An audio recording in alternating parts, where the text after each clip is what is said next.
good evening ma'am sir. Magandang gabi sa ating lahat. Ito po si Noypreneurs June at binubuhay natin ang ating YouTube channel.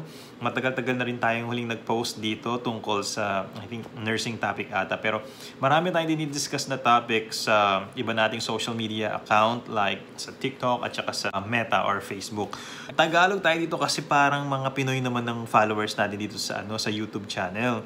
Pero doon sa TikTok at sa Facebook, may mga followers tayong from America, Canada na hindi Pinoy. So kailangan nating mag-try hard ako mag-English.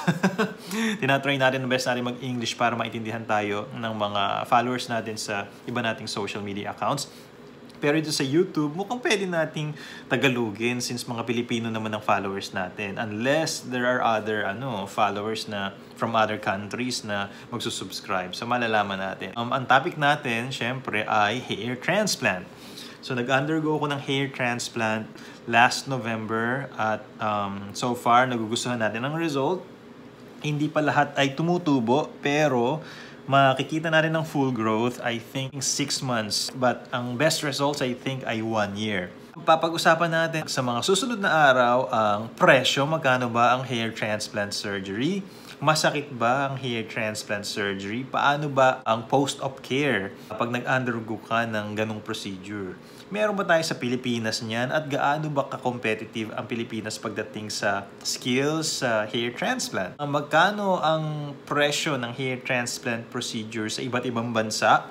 Ano yung mga naranasan nating hassle at saka inconveniences nung tayo nag-hair transplant? Ano ba yung mga pinagdaanan natin? So, marami tayong pag-uusapan mga ma'am sir. May maintenance ba ang hair transplant? May mga iinumin ka bang gamot or puro topicals lang? Sino-sino ba ang mga candidates sa hair transplant? Karamihan mga lalaki kasi nagkakaroon ng balding, especially sa crown area at dito sa side. Nagre-recede din ang hairline. Sa case ko, hindi naman kinailangan na i-transplant yung crown at saka yung sa side. Manipis lang siya pero hindi pa siya candidate. Parang nasa stage 1 or 2 yung aking male pattern baldness.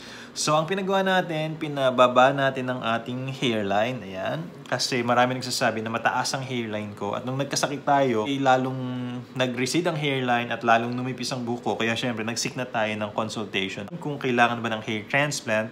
At yun nga, hindi naman kailangan sa aking crown at sa side. Pero yung forehead, pwedeng i-lower ang hairline. Kung interesado po kayo, mag-subscribe lang po at saka mag-comment.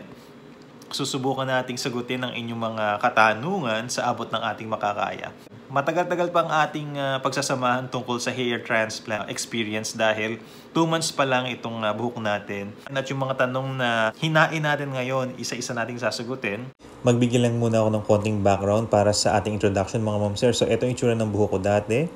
Hindi pa masyadong manipis nung time na yan. Pero sa susunod na picture talagang nag-alala ako dahil napakanipis ng crown. So akala ko ita-transplant pati crown. Pero hindi naman daw. Sabi ng doktor yung forehead na lang kasi kakapal din naman yung crown. So yan, dinrawingan nila.